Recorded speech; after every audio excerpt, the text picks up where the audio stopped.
ಎಲ್ಲರಿಗೂ ನಮಸ್ಕಾರ. Welcome to my channel. ಇವತ್ತಿನ ವಿಡಿಯೋದಲ್ಲಿ ಈಗ ಅವರೆಕಾಯಿ ಸೀಸನ್ ಆಗಿರೋದ್ರಿಂದ ಅವರೆಕಾಯಲ್ಲಿ ತುಂಬ ವೆರೈಟಿ ಅಡುಗೆನ ಮಾಡ್ಕೊಂಡು ತಿನ್ಬೋದು. ಅದರಲ್ಲಿ ನಾವು ನಾಟಿ ಕೋಳಿ ಮತ್ತು ಇಕ್ಕಿದ ಅವರೆಬೇಳೆ ಸಾರು ಯಾವ ರೀತಿಯಾಗಿ ಮಾಡೋದು ಅಂತ ತಿಳಿಸ್ಕೊಡ್ತಾ ಇದ್ದೀನಿ.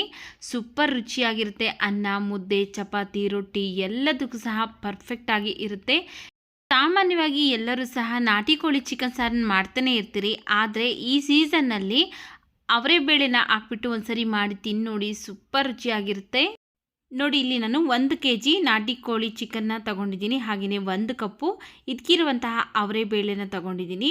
ನಾಟಿ ಕೋಳಿ ಚಿಕನ್ನ 1 2 3 ಸರಿ ಚೆನ್ನಾಗಿ ತೊಳೆದು ತೊಗೊಂಬಂದಿದ್ದೀನಿ. ಇದನ್ನು ಸೈಡ್ಗಿಟ್ಟು ನೋಡಿ, ಸ್ಟವ್ ಮೇಲೆ ಒಂದು ಬಾಣಲೆ ಬಿಸಿಗಿಟ್ಟು ಅದಕ್ಕೆ ನಾನು 1 ಟೇಬಲ್ ಸ್ಪೂನ್ ಆಗೋಷ್ಟು ಎಣ್ಣೆ ಹಾಕ್ಕೊಂಡಿದ್ದೀನಿ. ಎಣ್ಣೆ ಬಿಸಿ ಆದಮೇಲೆ 1 ಗಡ್ಡೆ ಬೆಳ್ಳುಳ್ಳಿ ಹಾಗೆಯೇ 1 ಗಡ್ಡೆ ಈರುಳ್ಳಿನ ಕಟ್ ಮಾಡಿ ಹಾಕ್ಕೊಳ್ತಾ ಇದ್ದೀನಿ. ಒಂದು 4 ಒಣಗಿರುವಂಥ ಮೆಣಸಿನ್ಕಾಯಿ, ಒಂದು 4 ಹಸಿಮೆಣಸಿನ್ಕಾಯಿನ ಹಾಕ್ಕೊಂಡು ಫ್ರೈ ಮಾಡ್ಕೊಳ್ತಾ ಇದ್ದೀನಿ. ನೋಡಿ, ಈರುಳ್ಳಿ ಬೆಳ್ಳುಳ್ಳಿ ಎಲ್ಲ ಇಷ್ಟು ಫ್ರೈ ಆದಮೇಲೆ ಈಗ ಇದಕ್ಕೆ ನಾನು 1 ಟೊಮೆಟೊ ಹಣ್ಣನ್ನು ಸಹ ಕಟ್ ಮಾಡಿ ಹಾಕ್ಕೊಂಡು, ಟೊಮೆಟೊ ಎಲ್ಲ ಚೆನ್ನಾಗಿ ಸಾಫ್ಟಾಗಿ ಬೇಯಬೇಕು, ಅಲ್ಲಿವರೆಗೂ ಫ್ರೈ ಮಾಡ್ಕೊಳ್ತಾ ಇದ್ದೀನಿ. ಈಗ ಇದಕ್ಕೇ ನಾನಿಲ್ಲಿ 1-2 ಪೀಸ್ ಆಗೋಷ್ಟು ಚಕ್ಕೆ, ಒಂದು 4-5 ಲವಂಗನೂ ಸಹ ಹಾಕ್ಕೊಂಡು ಟೊಮೆಟೊ ಎಲ್ಲ ಚೆನ್ನಾಗಿ ಸಾಫ್ಟಾಗಿ ಬೇಯೋವರೆಗೂ ಫ್ರೈ ಮಾಡ್ಕೊಳ್ತೀನಿ. ನೋಡಿ, ಟೊಮೆಟೊ ಎಲ್ಲ ಇಷ್ಟು ಫ್ರೈ ಆಗಿದೆ. ಈಗ ಸ್ಟವ್ ಆಫ್ ಮಾಡಿಕೊಂಡು ಪಕ್ಕಕ್ಕೆ ಇಟ್ಕೊಳ್ತೀನಿ. ಹಾಗೆಯೇ ಒಂದು ಮಿಕ್ಸ್ ಜಾರ್ಗೆ ನಾನಿಲ್ಲಿ 3 ಸ್ಪೂನ್ ಆಗೋಷ್ಟು ಹಸಿ ಕೊಬ್ಬರಿ, 2 ಪೀಸ್ ಆಗೋಷ್ಟು ಅಂದರೆ 2 ಇಂಚ್ ಆಗೋಷ್ಟು ಹಸಿ ಶುಂಠಿ, ಸ್ವಲ್ಪ ಕೊತ್ತಂಬರಿ ಸೊಪ್ಪು, ಏನು ಫ್ರೈ ಮಾಡ್ಕೊಂಡಿದ್ರಲ್ಲ ಈರುಳ್ಳಿ ಬೆಳ್ಳುಳ್ಳಿ ಟೊಮೆಟೊ, ಅದನ್ನು ಈಗ ಇದಕ್ಕೆ ಹಾಕ್ಕೊಂಡಿದ್ದೀನಿ. 1/4 ಸ್ಪೂನ್ ಆಗೋಷ್ಟು ಅರಿಶಿನ ಪುಡಿ, 3 ಸ್ಪೂನ್ ನಾನಿಲ್ಲಿ ಧನಿಯಾ ಪೌಡರ್ ಹಾಕ್ಕೊಳ್ತಾ ಇದ್ದೀನಿ. ಹಾಗೆಯೇ ರುಬ್ಕೊಳ್ಳೋದಕ್ಕೆ ಬೇಕಾಗುವಷ್ಟು ನೀರನ್ನು ಹಾಕ್ಕೊಂಡು ನುಣ್ಣಗೆ ರುಬ್ಕೊಂಬರಬೇಕು.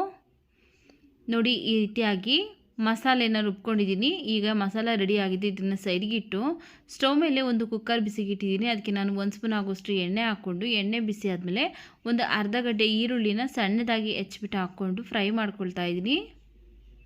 ನೋಡಿ, ಈರುಳ್ಳಿ ಎಲ್ಲ ಚೆನ್ನಾಗಿ ಫ್ರೈ ಆದ ನಂತರ ಈಗ ನಾನು 1 kg ಚಿಕನ್ನ ಅಂದರೆ ನಾಟಿ ಕೋಳಿ ಚಿಕನ್ನ ಚೆನ್ನಾಗಿ ತೊಳೆದುಬಿಟ್ಟು ಈಗ ಇದಕ್ಕೆ ಹಾಕ್ಕೊಂಡಿದ್ದೀನಿ. ಹಾಕ್ಕೊಂಡು ಚೆನ್ನಾಗಿ ಫ್ರೈ ಮಾಡ್ಕೊಳ್ಬೇಕು.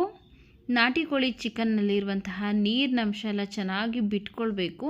ಬಿಟ್ಕೊಂಡು ಆ ನೀರೆಲ್ಲ ಮತ್ತೆ ಹಿಂಗಬೇಕು. ಆ ರೀತಿಯಾಗಿ ಚೆನ್ನಾಗಿ ಒಂದು 4-5 ನಿಮಿಷ ಫ್ರೈ ಮಾಡ್ಕೊಳ್ಬೇಕು. ಇದ್ರ ಮೇಲೆ ಲಿಡ್ನ ಕ್ಲೋಸ್ ಮಾಡಿ ಒಂದು 4-5 ನಿಮಿಷ ಚೆನ್ನಾಗಿ ಫ್ರೈ ಮಾಡ್ಕೊಳ್ತಾ ಇದ್ದೀನಿ. ನೋಡಿ, ಈ ರೀತಿಯಾಗಿ ನೀರಿನ ಅಂಶ ಎಲ್ಲ ಬಿಟ್ಕೊಂಡು ಅದರಲ್ಲೇ ಬೇಯ್ತಾ ಇದೆ. ಈಗ ಈ ನೀರಿನ ಅಂಶ ಎಲ್ಲ ಚೆನ್ನಾಗಿ ಡ್ರೈ ಆಗಬೇಕು. ಆದ್ದರಿಂದ ನಾನು ಮುಚ್ಚಿ ಬೇಯಿಸ್ಕೊಳ್ತಾ ಇದ್ದೀನಿ. ನೋಡಿ, ಇಲ್ಲಿ ಟೋಟಲಾಗಿ ಒಂದು 4-5 ನಿಮಿಷ ಆಗಿದೆ. ನೀರೆಲ್ಲ ಹಿಂಗಿದೆ, ಅಂದರೆ ಚಿಕನ್ ಎಲ್ಲ ನೀಟಾಗಿ ಅಬ್ಸರ್ವ್ ಮಾಡ್ಕೊಂಡಿದೆ. ಈಗ ನಾವು ಫಸ್ಟನೇ ಏನು ರುಬ್ಬೆತ್ತಿಟ್ಕೊಂಡಿದ್ರಲ್ಲ ಮಸಾಲ, ಆ ಮಸಾಲಾನ ಈಗ ಇದಕ್ಕೆ ಹಾಕ್ಕೊಳ್ತಾ ಇದ್ದೀನಿ. ಆನಂತರ ಅದೇ ಮಿಕ್ಸ್ ಜಾರ್ಗೆ ನೀರನ್ನು ಹಾಕ್ಕೊಂಡು ಮಿಕ್ಸ್ ಜಾರ್ ತೊಳೆದ್ಬಿಟ್ಟು ಈಗ ಇದಕ್ಕೆ ಹಾಕ್ಕೊಳ್ತಾ ಇದ್ದೀನಿ.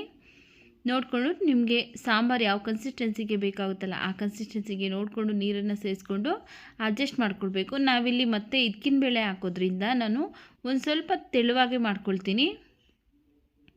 ಸಾಂಬಾರು ಯಾವ ಹದಕ್ಕೆ ಬೇಕಾಗುತ್ತಲ್ಲ ಆ ಹದಕ್ಕೆ ನೋಡಿಕೊಂಡು ನೀವು ಹಾಕ್ಕೊಳ್ಳಿ. ನೀರು ತುಂಬ ಜಾಸ್ತಿನೂ ಹಾಕೋದಕ್ಕೆ ಹೋಗ್ಬೇಡಿ, ಹಾಗೆಯೇ ತುಂಬ ಗಟ್ಟಿಯಾಗೂ ಮಾಡ್ಕೊಳ್ಳೋದಕ್ಕೆ ಹೋಗ್ಬೇಡಿ. ಮತ್ತು ನಾವು ಇದಕ್ಕಿನ ಬೇಳೆ ಹಾಕೋದ್ರಿಂದ ನೋಡಿಕೊಂಡು ಒಂದು ಹದವಾಗಿ ಮಾಡ್ಕೊಳ್ಬೇಕು.